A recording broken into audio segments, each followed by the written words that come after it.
Welcome to the Disruption Lab. This episode of the Disruption Lab is taped in front of a live studio audience. Phil, you've built multiple companies from the ground up, but take us back to the moment after BrightCore. You've already done the hard thing. What made you start again with DevStride, and what did you feel needed to exist in the world that didn't exist yet? Yeah, okay, so BrightCore was a big success story that ran for 2 decades, where we built enterprise property casualty insurance administration systems, which is as boring and as complicated as it sounds. And there were some real pain points that we experienced over those years of trying to manage both our internal initiatives, meaning so we had 43 engineering and product teams, and they all had their own sort of like roadmaps and things they were trying to accomplish. But most of what we were doing was rolling these insurance systems out for really big property casualty insurance companies. And you frequently, to get a customer live, you would need one team to pick something up and then these 3 other teams to pick it up and 5 other teams, and there was a kind of a through line there that spanned multiple teams. And I had a very painful experience in my past where we tried to roll out a live date on a customer, and a 24-month live date slipped to 26 months, and it was an $11 million professional services contract. And when it slipped by 2 months, the customer pulled the plug and sued us. And the whole reason it happened was because we didn't have good visibility across how the teams connected to each other.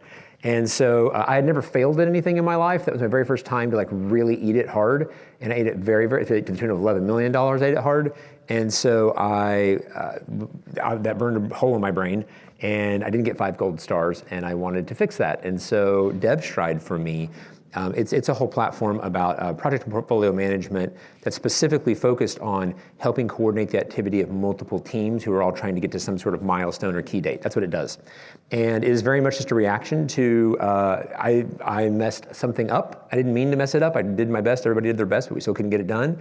And I wanted to make that problem better in the world. And so that's what DevStride has been for the last 4 years. So what does that transition look like for you as a serial founder, to make that transition personally from what you were doing at BrightCore to DevStride? So I have a really good anecdotal example of this, of the shift. So after 2 decades in insurance software and sort of building a very successful company, you end up with a lot of respect and sort of like people know who you are and you're recognized and that kind of a thing. And so I got used to being in that universe. And then when you go back in a startup again, no one cares who you are at all. And I went from literally a couple of months apart, closing like an $11 million professional service agreement, there was just one of many in the year, to begging someone to pay me $100 a month for a piece of software that should be worth way more than that. And and so that was a very big shift in my personal identity. I think a healthy shift. It's easy to drink too much of your own Kool-Aid and believe your own PR. And so it's very helpful to get back to just the basics of starting a company from scratch and learning how it goes. But my anecdotal example here is maybe 6 months ago, I was in a sales call for DevStride where I was talking to an organization that maybe had 100 licenses. It wasn't that large. And they gave me a whole pitch on, well, you're a new company, we're not sure if we can trust you. And they basically said no in the sales call. I hung up on that Zoom call. I got on my next Zoom call, and I was meeting with the global head of Anderson Consulting, Arthur Anderson Consulting, who asked me to help him place his global head of AI, which I did, and they hired my recommendation.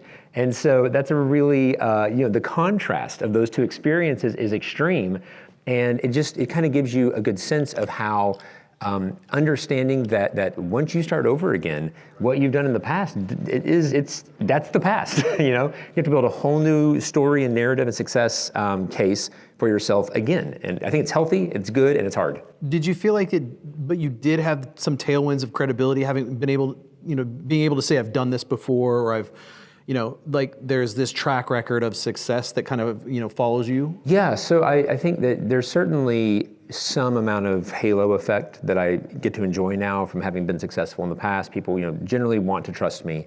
But what I found is that that credibility carries over well into capital firms, capital markets. So venture capital firms, private equity firms, people like that do recognize what I did because I'm still the chairman of the board at my last company. So I still have that a foot in that world. But when I'm trying to sell into a new organization in the project and portfolio management space, which has nothing to do with insurance software, they do not care at all.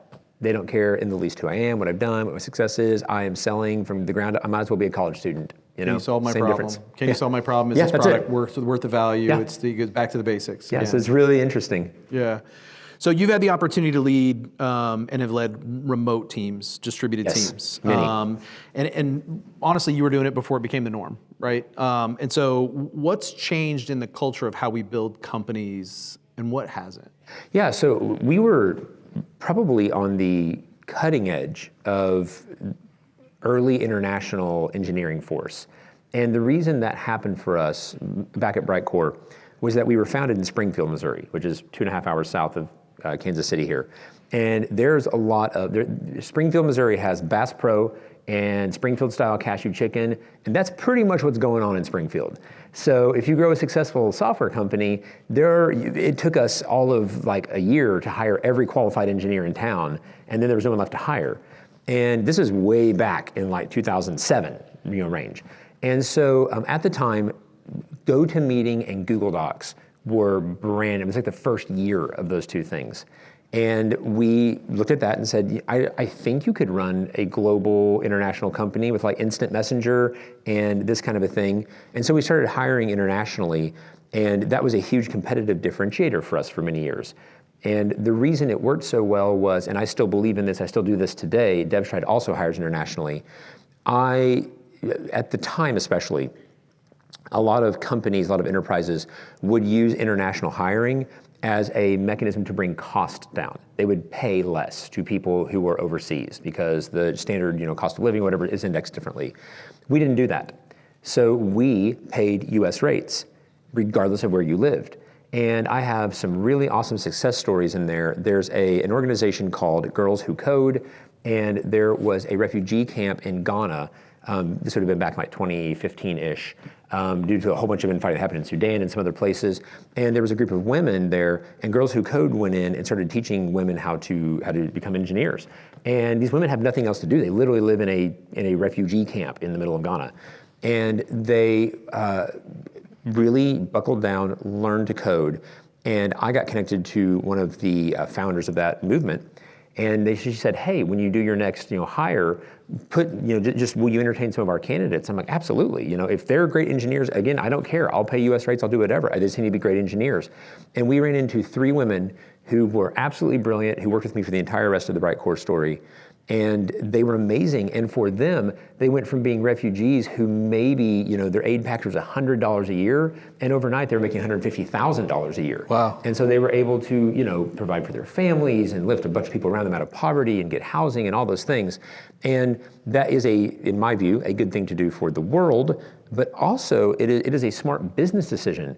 Because now I have these employees who are tremendously loyal to the organization, that they appreciate what you've done for them, they work hard, they're not going anywhere. And so that strategy played out for us really well. We had employees in about 50 countries, over the years, and DevStride's got employees in 7 or so countries right now. And it was really fantastic. Now what's changed is when COVID happened, everyone went remote. And interestingly enough, a bunch of big companies are forcing everyone to come back to the office now, which is incredibly stupid in my view. I think it's just people who spend a bunch of CapEx building buildings, and now they feel guilty about those empty buildings, and so they're making people go back. I don't think there's any other reason for it. But that's an opinion. When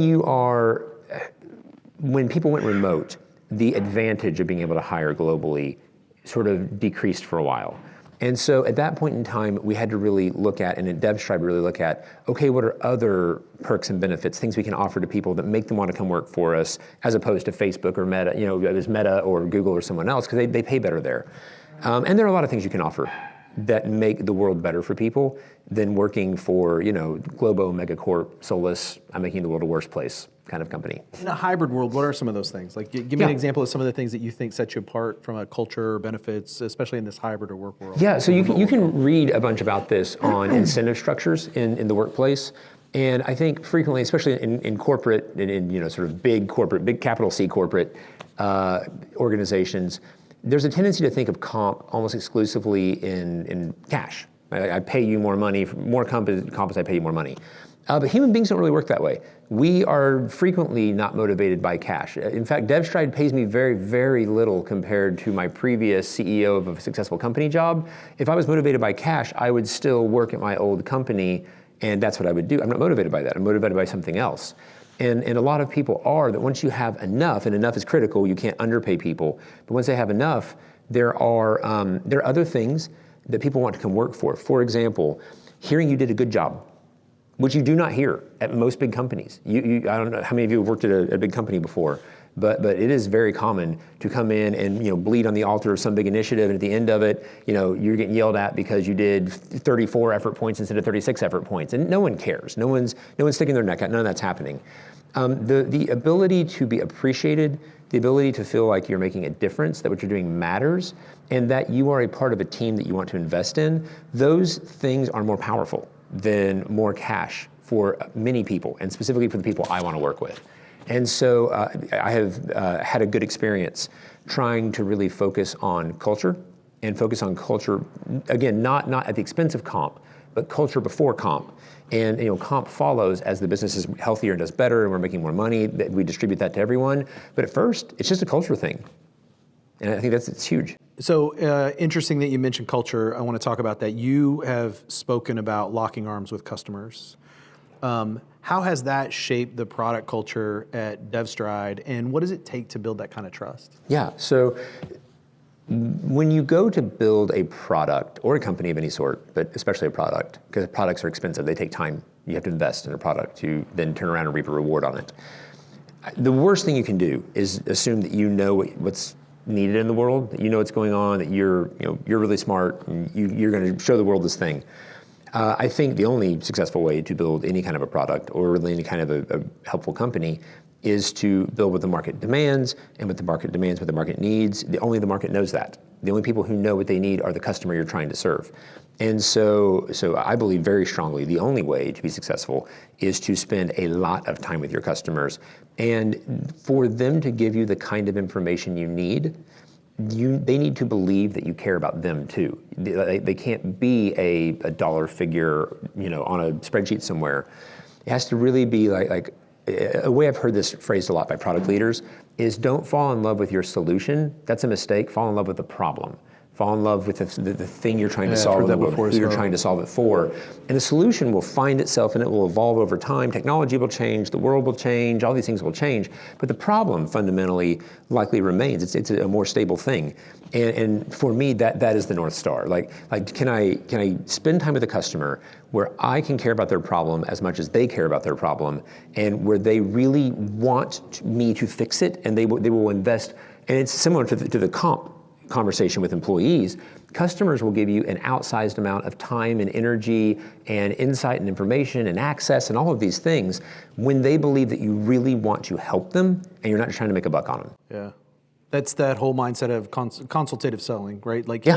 I'm here to help you solve a problem, not here to sell you a product. Yeah, exactly. Now, I've got a product that might solve this problem. Yeah, maybe we're going to talk yeah. about that after we're sure That's right. of the problem and lined up on the problem and everything. Yeah. I open most of my sales pitches with, I have a product that represents the sum of the things I've known until I talk to you. And now you are going to tell me new things, and there are probably new things you want my product to do, and that's great. I expect that. That is an interesting sales approach a lot of people could learn from. Yeah. For sure. Yeah. It works. What was your mindset going in? So I want to shift to a little bit to the scaling, fundraising strategy part of it. So what was your mindset going into? You raised over, I think, $3 million in your pre-seed round for DevStride. Yes, for DevStride, yeah, 3.3, and then we did another smaller add-on. Yes. So going into that, after 16 years, I think, of the BrightCore experience, what did you do differently this time around? So a few things that were notably different. One was and some things that were better at BrightCore, some things that are better at DevStride. I've not just only moved up and to the right. like I've also made mistakes at DevStride.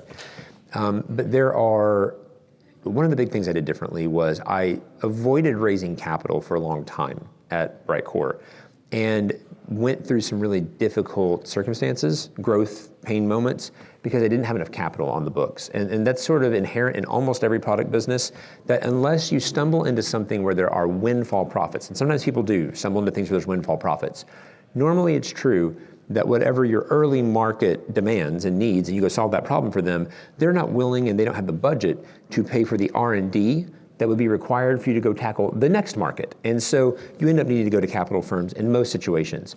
I really avoided that in my first business for a long time. A lot of painful moments as a result of that. And when I finally took the cash, the business just did this right here. And also I lost control. And so there's downside to it in a major way as well. So recognizing that that's just how it goes, at DevStride we decided to raise capital on day one and really go at it in a much more disciplined approach from the beginning. And I had a really good experience raising capital in the Kansas City area. And we ended up working with Flyover Capital, but I have really tight ties to like Casey Rise and several others, Abstraction, Taylor, and a lot of those other people are really great friends of mine. And they are, there's a really great environment here for raising capital if you have a clear, sort of ROI pitch. I tell people, if you've got if you've picked a big problem and you have a scalable solution, the money finds you. It's not hard to raise capital. It's a lot of people, they don't have that, they think they fall in love with their solution versus falling in love with a problem, and they can't understand why they can't raise. And it's the other way around. I'm curious though, you mentioned it a couple times. Why the reluctance to raise? Well, so once you raise capital, how many of you in this room have raised capital before? Yeah, okay, all right, yeah, so Jessica? Over here, okay, great. So once you raise capital, you're not in control anymore. Even if you think you're in control, you're not. And it's because the people with the money in the back room, ultimately, even if on your operating agreement it says that you make the calls, you don't make the calls anymore. And so I was reluctant because I suspected, and it ended up being true, that the capital partners had a different vision for how the business would unfold than I did. And so I was reluctant because I did not want to give up that control until I felt like the business was in a good place. And it wasn't until I hit a moment where I just could not take the business to the next step that I saw in the business, where I realized I'm going to have to take this external capital. And I wrote a little note to myself that I still have in my desk that you're giving up control of your company and you agree to that. And I signed my own little piece of paper to remind myself in all the moments I'm frustrated that just so you know, this is what I've done. And in the subsequent years, watching the capital firm do their things, their way isn't bad. It's different, and it's fine. And I think that's part of just growing up and maturing and realizing that you're just one of many opinions. Yeah. I don't know if this is the answer, because you've talked about the raising capital and how you handled that between BrightCore and DevStride, but what would you characterize as the single greatest mistake you made at BrightCore that you've resolved not to make at DevStride? Oh, wow, so many of those. Probably the biggest one would be making myself the single point of failure for too long. I did that really badly at BrightCore for several years, and it's a trap that almost every founder falls into, because at first you're the whole show, you do everything, and there's a point in time where obviously you need to grow, you're overworked, you can't possibly do everything anymore, and learning to genuinely give up control of something is a challenge if you're a control freak like me, and I'm a control freak. And so that was probably the biggest mistake I made early on in BrightCore that I did not make at DevStride. At DevStride, I feel perfectly comfortable looking at someone in the staff meeting like this is your thing, and they're like, well, how do you want me to do it, boss? And I'm like, I don't care. This is the goal. We're trying to get to here. If you're here, I'm good. However you get there is up to you. So so then what is your role as a founder once your company has hit product market fit then? What do you see that role as being? Yeah, so I mean, it's different for different companies based upon the needs of the organization. Different organizations have different needs from the founding group. I would say for me, my hallmark of success, I feel like I succeeded, I did a good job when the team does not need me anymore. So every time I'm able to step out of a room and nothing blows up, I'm like, hey, that was success, because not only did you do something valuable, but you built a team around it who now can make their own decisions and choices, and that's, to me, success. So I think that is normally what you're going for. However, there are businesses where, and there are use cases even at DevStride today, where I'm just genuinely the domain expert. I know more about this than everyone else. And it's not bad for me to be the point of failure in an early stage business for those particular problem domains, as long as I'm not trying to hang on to them. I understand I'm doing this for a period of time until I'm able to replace myself. But to sort of embody that ethic, one of the speeches I give to every manager I've ever hired and ever put in charge of a team is, I always give the same speech every time when you go to take over a team in one of my companies. And I say, look, for up until this point, you've been an individual contributor, and you were looking for your own gold stars. You're looking for 5 gold stars for how good of a job you did in the last quarter, your review or whatever. From this point forward, if I ever hear you tell me about your personal accomplishments, you're fired. And I'm serious about that, I'll fire you. And I have fired people for this before. I had one guy that would not shut up about what he had done for the team. I just fired him. And so, because the moment that you're in charge of a team, now it's all about enabling everyone underneath you, and your success is simply the success of the group working underneath you, and that is the only thing you should be measured on, in my view. And so I think that carries through to the founder role of your job is not to, stand up on a stage and have people say, good, look at what a good job you've done being a founder. Your job is to solve a key problem for customers and put a team around it who's passionate about it, is doing a great job. And if you do that right, it's not a zero-sum game. Everyone in that ecosystem is winning and doing a great job, and that's rewarding to me. Yeah, no, it's a great philosophy to have. And that's, you hear a lot of great leaders in sports and leaders in other, in team cultures that talk about the team always wins. It's the team that wins. It's not the 100%. Individual. Yeah, it's not an individual that does that claims the victory. So that's great. DevStride's sits at the center of strategy and execution. Yes. What do you think is broken in project management today? You talked about your lived experience that created, that led you to create DevStride. But what do you think is broken about that process today? Yeah. So specific to the problem that we solve at DevStride, there's a real tendency in organizations for teams to become silos. So a team gets very insular in their thinking, insular in their planning, insular in their even culture and approach and what words they use. Even if it's a cross-functional team, that's right. It's like we're DevOps or we're whatever you are in your company. And I think that I have watched repeatedly that culture destroy initiatives and destroy progress and value creation over and over and over again. So a lot of what DevStride is built around is the idea that we are all one team and we are all working towards one goal. Yes, you have a squad. You have some group of 5-6 people that you work with every single day, and you do need a whole culture and dynamic in that small group.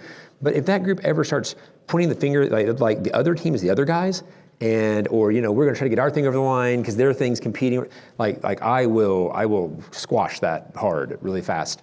And DevStride is designed around the idea that we want to bring all the teams into teams of teams that then in a large organization roll up into teams of teams of teams and so on and so forth, and using all the principles that you would use to grow a good team, to grow a team of teams and a team of teams and that kind of a thing. And it's a recursive scale-up mechanism.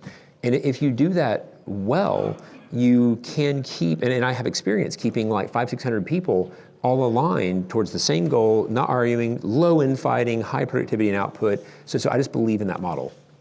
You use the phrase squad. It makes me think of the old days when Agile and Scrum were becoming popular, and folks were looking at companies like Spotify as like an example of like, hey, this is a company that's doing this well. In your mind, who are the companies that you think are doing this well in terms of how they manage development culture, how they manage this team structure, how they manage some of those things? Who are those companies that you like to look up to? Some of the ones that have been successful for a long time would be, your Netflix type sort of company. Amazon has some amazing teams that do really, really good work on this front. Surprisingly, so today, part of what I did when I founded DevStride was go out and get my SPC, which is a Safe Practitioner Consultant. It's just letters that mean I've read a big, thick book about project management. And as a result of that, I've met people in these scaled agile sort of ecosystems. And what's been really kind of fun and rewarding is there are some teams doing a spectacular job in businesses you wouldn't think of. So for example, BMW has some teams that really struggle, but they have some teams that are outstanding in their sort of like practice of agile and getting things out the door. And if you all look out the door out there, I just bought an old i8, a BMW i8 that I love. I love that car. It's right outside the door. Yeah. And the reason I bought that car specifically is that I had a chance to work with the Agile team that designed and manufactured that. And so that team started working on that in like 2013. And it is such a good team, and that was such a successful initiative inside of BMW, and it was cool. You wouldn't think about that being a thing. So there are companies everywhere, and I think the main thing that tells you, like if you're thinking about joining a team or anything like that, and you're like, is this team really functioning well? Is this company functioning well? Is you just walk in and you can immediately tell, is there infighting or are people aligned? and people are aligned, the energy is totally different in the room. Everything is different. And so, yeah, I think Netflix is great, Amazon's great, BMW is great. And then there are a million small local companies that do it really well. I mean, I'd like to think our company does it well. So since we preach it, we have to do it well. Got to eat the dog food, right? Yeah. So there are tools out there today, the Jira, the Monday.com of the world and so on, Asana, that are already in this space. Like, how do you define DevStride's, unique or distinction from some of the tools that are out there today? Yeah, so Jira, which is a lot of engineering teams use, but Asana, it's a lot of marketing teams, people like that. Those tools are all designed for the individual team or squad. Like all their features are designed around, I've got like 5-10 people in a group, and we're trying to keep track of a backlog and push all the work through and everything. Where those tools really start to fall over is when you start to have handoffs between team A that goes to team B, then goes to team C, and then it goes back to team A. And to get things done, you need to hop goals need to hop across teams. So at the point in time that you are, number one, working in a technical environment of some sort, number two, you have work that spans multiple teams. And then number three, there's one last key differentiator that we really address. Your dates matter. So DevStride has a bunch of tooling built into it to make sure that your roadmaps make sense, even when there's 5 or 6 teams sort of contributing at once, to make sure a team doesn't make a commitment that railroads another team's commitment, or the timelines don't overlap incorrectly, that kind of thing. And so if you have those three things, then DevStride is a much better tool for you, where you're technical, your work gets handed off from team to team, and your dates really matter. Whereas Asana, Jira, and Monday, those are awesome tools for managing one individual team. They're not so great once you start having like multiple teams all trying to work together. Yeah, it makes sense that the date piece was going to be in your software in your company after the $11 million. They go live. We have to be live on January the 1. Lived experience is a super powerful motivator for it really is. Any entrepreneur. So we're in a world of AI. We've been thrust into a world of artificial intelligence. We have. Kicking and screaming for some, willingly for others. In the world of project management, what do you see AI? What's the impact that you see AI having today, and what do you see the impact being as we go forward? Yeah, so I'll answer the question differently for where we are today versus where I think we're heading. Today, some of the AI features that we've built in, some of our competitors have built similar sorts of things. It depends. I think we do it well. Are you all familiar with the idea like a user story or like a spec for a feature or something like that? There's normally a format to that. And one of the things that falls over quickly in teams that get busy is they stop following the format. And they stop following it because it takes time, right? It takes time to do it.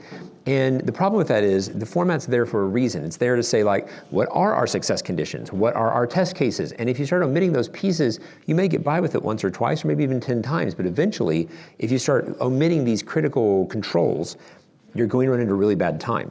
So a way that we are using AI in DevStride right now is you can go through and you can give a prompt as you write a new task or a work item or feature or whatever you're writing up. And you can give it a prompt that says, this is the prompt I want you to turn around and filter this whole thing through. So the user can write whatever they want to write. The prompt will run against the description and say, oh, you missed the success conditions, or you wrote this, but it's very unclear. And that sort of a thing to try to get people to quality specs and descriptions and things like that. So we're doing that. Another thing that we use it for right now is, so one of the key capabilities of DevStride is we run into these, as you get into bigger companies, it is a lovely idea to think that everybody would ditch Jira and Asana and Monday and come to DevStride, but they're not going to do that. And so instead, what you have to do is you have to consume data from those other tools. You have to bring it into DevStride. That's a much harder job than it may sound at first, because those are complicated tools to set up with tags and fields and values and teams and all those things. And then DevStride has its own data model. So we use AI right now to map between the data models. So when you connect to Jira or you connect to Azure DevOps or whatever to bring it into DevStride, our AI picks up and does all the mapping for you, and then gives you a review page that says, we think that you should map it like this. Is this correct? And it just dramatically reduces the workload. So those are some of the ways that we use it right now. Very powerful use cases. There's others that we use right now. Where I think it's heading is different. There's a lot being written right now, and my friend who's at Anderson for the global head of AI there, he was just texting me last week. He was at a conference where they were proclaiming loudly from the stage, and who knows if they're right or wrong about this, that the SDLC is gone in 4 years. The SDLC is software development lifecycle. It's just gone. In 4 years, it won't exist. Now, I don't know if that's right or wrong, but directionally, it is correct. Directionally, the idea that we pull like product people into a room to spec out a feature, and then a designer goes and works on a mock-up, and then it goes to an engineering team, and then it goes to testing, and a lot of that is going to be automated away. And coding is already being automated in some meaningful ways right now. One of my friends has a startup that's doing very, very well, where they consume your they write all your test cases for you. So you've ever heard of like automated testing in a piece of software? They do that for you. No one's writing tests in these companies anymore. And so they're gutting entire departments of QA teams because it doesn't need to function anymore. AI can write that. And so that's all going away. When it goes away, I believe that tools like ours should step in to fill a critical gap in that process. Because yes, an AI might be able to go build a login function for you or something, but a tool like DevStride is not just the tool where you write down, go build a login. It's also the tool where you have the collaboration, the discussion, and you rank and score like value and all those sorts of things for, should we go change the login? Like, should we do that? And for at least the time being, AI does not have judgment. It is not a thing that it's good at yet. It may be good at it in the future, and I may change my tune on this later, but for now, AI is very good at filling in gaps, at writing prose, at connecting pieces of, with known patterns. It's not good at judgment. And so my belief is that where we're heading here is that you will cut out the middle management layer that currently exists, who I currently sell to, people who have a title of PMO and Scrum Master, and those people, they will not have jobs in 10 years. That job won't exist anymore. But the fundamental function of customer asked for thing, do I do thing or do I not do thing, that still needs to exist. And so where I'm sort of steering DevStride is in the direction of making sure that we can ingest the request, compare it against the existing code base, do a directional, sort of like measurement of like effort and that sort of thing, and then produce a score that says like, should we do this or not within reason, and help us understand that. So I think that's where we're heading. And then of course there may be someday in the future where absolutely none of us have any jobs at all, and you just type in a prompt and it spits out a whole app on the backside. But that's a lot harder than the the prophets would have you believe. Yeah, no, for sure. I mean, I think we've seen this story play out enough times throughout history that these technology advancements have always been, there's been fear, uncertainty, doubt around we're going to lose jobs, people are going to be unemployed. Everybody loves to talk about the ATM bank teller situation. Like that's the case study that everybody refers to. There's more bank tellers today than there were before ATMs, right. That kind of thing. So I think some of that fear is unfounded. I think the shift is what we need to keep our eyes on. Right. Where do the jobs get created? Where do they go? That kind of thing. You talked about judgment. What do we lose in an AI world in this space, besides, like that human intervention, that human factor, or whatever it is about that judgment? What do you think we lose? Well, I mean, it's a moving target because AI is progressing as we go. But I mean, I think a great example would be go to ChatGPT and ask it to write a song for you, and then go look at the lyrics of one of your favorite songs. They're not equivalent. They're just not. And they're not because a pattern, I mean, I don't know how many of you know how AI works and like large language models work, but it's just a statistical prediction model based upon all the tokens that have come before it. What do I think the next token's gonna be? Then it consumes that into its prediction model and says, okay, now based upon this, what's the next token gonna be? And that's really all it does. So what AI is good at the moment is pattern matching and synthesizing from known sets of data. It is not qualified to create well. I mean, it can create things. You can write a poem synthesized from other poems it's ever seen, but it's not the same thing as like one of my favorite Bob Dylan songs or something. It's just not the same thing. And so I think that for at least now, where large language models are fundamentally the way the technology is designed, there's no risk of human judgment not being critical. In fact, if anything, I think it becomes more and more critical, and the jobs get pushed more towards using the judgment, building the soft skills, building coalitions and buy-in and all those things, and less to writing QA tests and more toward greasing the wheels of business and commerce. I want to shift the conversation a little bit more towards kind of leadership and some of your personal insights. So you've been both a founder, you've been a board chair. What's a lesson that you've learned about leading people that it took you years to understand?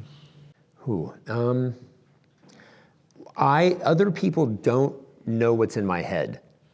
That's a big one. It's a huge one. And I don't know how many of you have managed teams either, but It is. I think we all need to remember that. Yes, right. Yeah. I mean, that's true when you do a pitch to an investor, right? When you stand up with a pitch deck and you talk to the investor, it is a real skill that you have to go build. It's like a muscle that you build to learn how to think like another person. And people talk about empathy being like oh, someone's sad, you should feel sad too, or you can you feel, that's empathy, and that is empathy. But empathy goes deeper than that. Empathy goes much more into can I reasonably wrap my brain around your worldview, what you probably know going into the situation, what you care about, what you're trying to accomplish, and what do you know in this process? And it took me a long time to not think that I was smarter than other people because I didn't give them enough information to be good at something. And I was like, well, I'm better at this than they are. And that's not really true. What was true is I had, at a certain point in time, I had 12 years of experience doing rating engines, and I knew a bunch about rating engines, and the people don't know that. And so you can't, when you go into any room, I think there is a real soft skill of learning to empathize with the other person, not just emotionally, but from their worldview, their perspective, the things they care about. And I failed at that as an early leader, and I think I got much better at it as a later leader, and it's still an ongoing journey where I'm still working on getting better at it.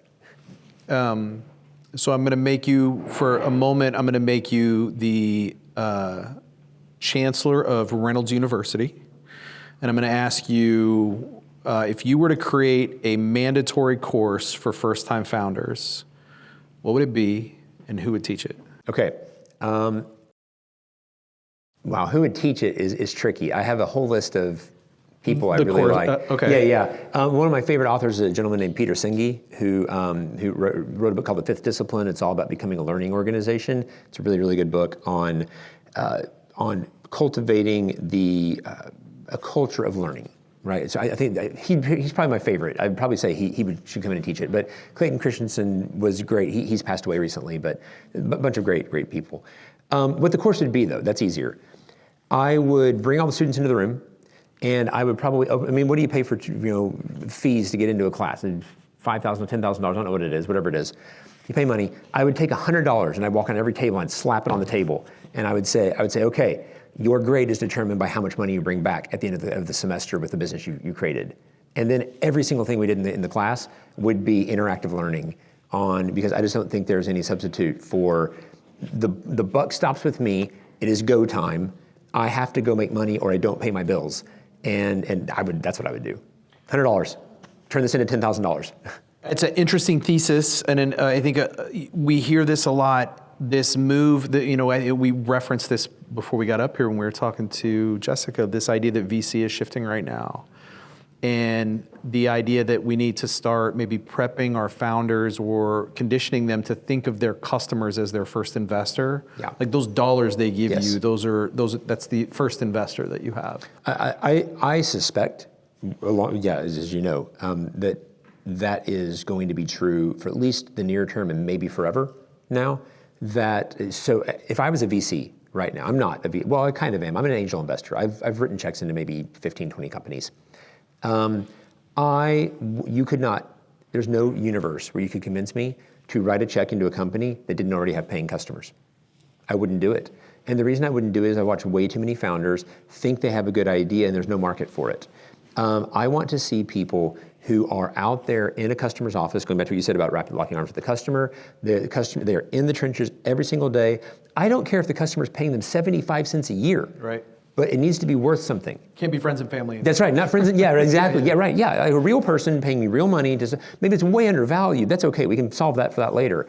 But did you solve an economically compelling problem where there's enough economic return that they will pay you for it? And if the answer to that is no, you don't have a business. You maybe have a hobby, you maybe have a passion project, you may have an open source project, I don't know, but you don't have a business. And so that would be my filtering function. And I think far too many people think that what angel investing and early stage VC investing is I take an idea on a napkin to a group of rich people and I ask them for $50,000 or $100,000. And I don't think that's ever going to happen again, personally. Yeah. I think it's over. Yeah, the days of cheap money are gone. Yeah, right. When interest rates were zero, that made, some people would take that gamble, but not now. we often talk about you can solve a lot of problems. You can create solutions that are, even elegant, even from the behavioral science, people will adopt them and go from nothing to this. But if they're not willing to pay you, you've not created enough value. That's right. So sometimes it's not even about solving a problem. It's about creating value through solving that problem. And that value exchange is what a business is. That's exactly right. Yeah. And I think it's important to be clear that you're starting a business. I mean, there are other mechanisms. There are nonprofits in the world. There are charities and organizations. There are hobbies that people get together and play in a band, don't make any money on it because they like playing music together.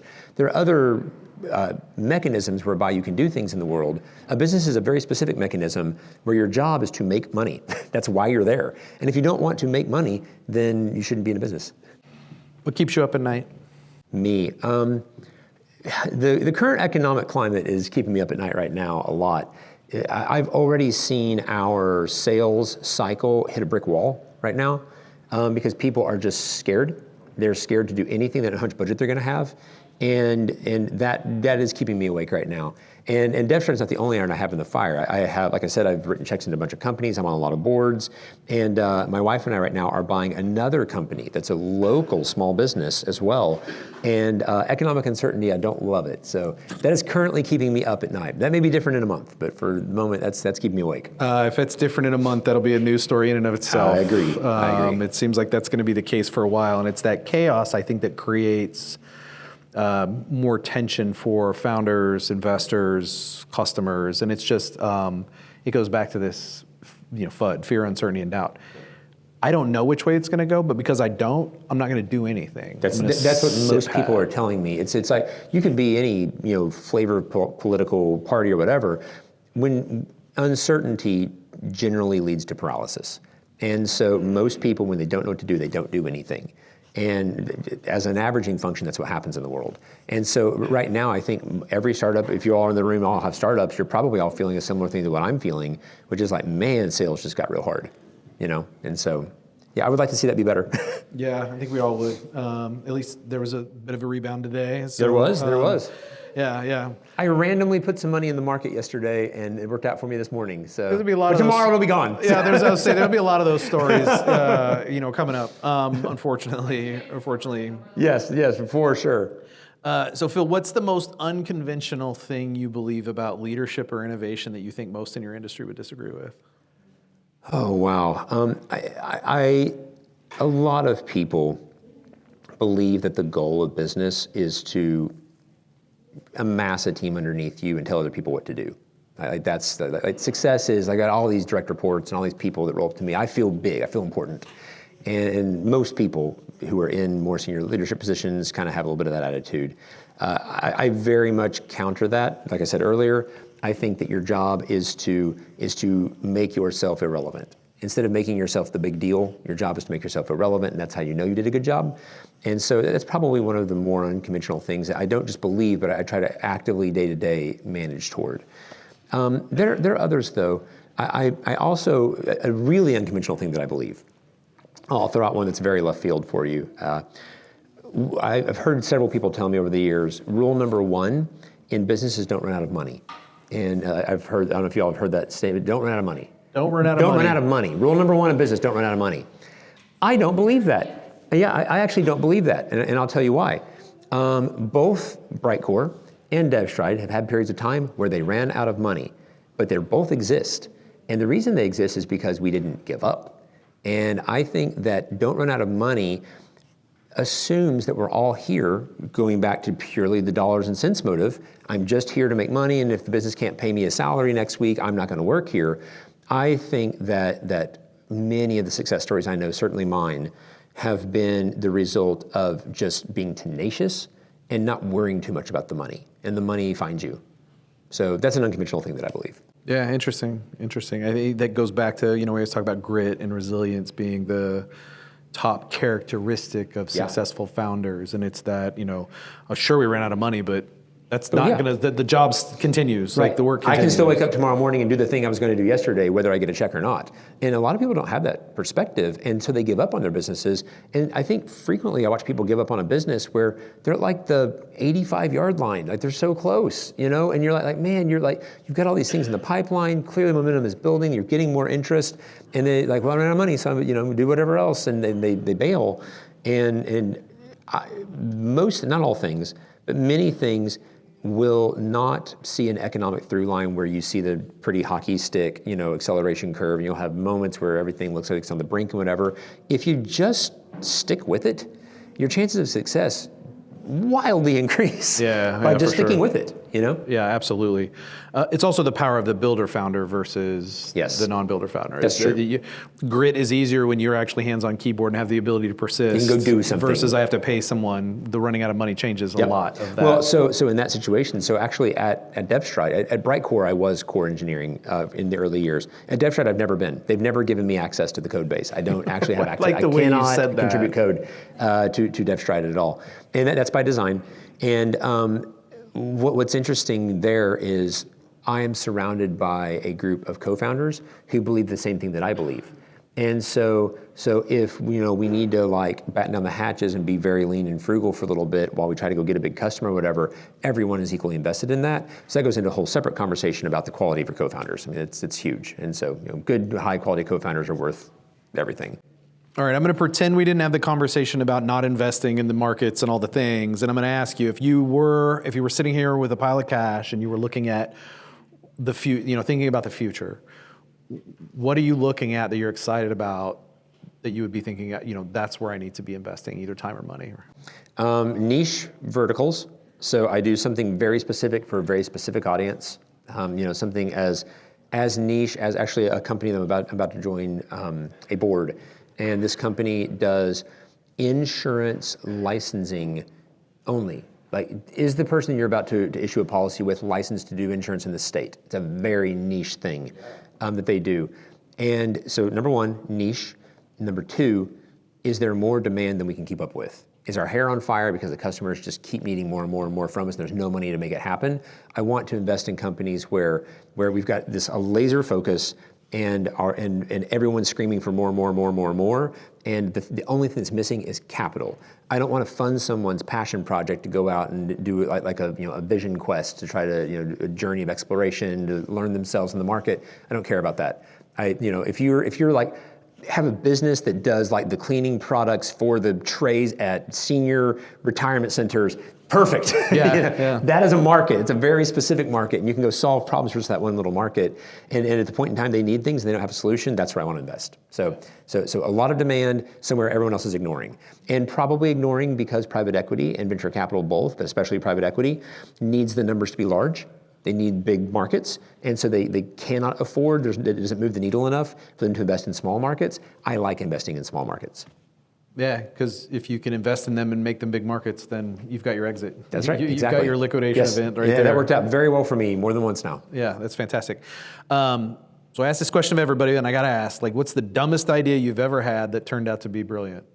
Oh my gosh. People laughed at you. Dumbest idea I've ever had. Don't do this, no way. Going into business with your family. Okay. My co-founder in my first business was my cousin, and we had a fantastic 16-year run. A lot of friction too, but ultimately you always knew you had each other's backs. I'm in business right now, both at DevStride and at this new local business we'll buy with my wife, who also always has my back and is always doing things. So a lot of people tell you, it's a bad idea, you're gonna mix up family and business. And I'm like, if you're a real founder, your family and your business are already mixed up because that's all you're doing. You're foundering every second of every day, so you might as well get everybody in the boat. Yeah, your family's already engaged. They're already in it. Yeah, That's fair. That's good. Give them a title and ask them to help. That's interesting. I think not going into business with your family. It's funny because when you look at a lot of small businesses, they're family businesses, and then when you look at a lot of founders, you absolutely have to have the family blood integrated. Blood runs thicker than water. It really Yeah. does. When your back's against the wall, your family has a tendency to really stand up. Yeah, no, that's awesome advice. That's good perspective. Thanks for sharing that. And Phil, thanks for sharing your perspective here and your experience. I think it's important for people to continue to tell their stories, for founders continue to hear, what experiences other people have had and learn from those things. So thank you very much for being willing to be here and being on the podcast and telling Thanks so much for having me. It's been a delightful hour. Yeah. Really enjoyed this conversation. Appreciate it. Thank Thanks you a lot. so much. Give him a hand, folks. Thanks.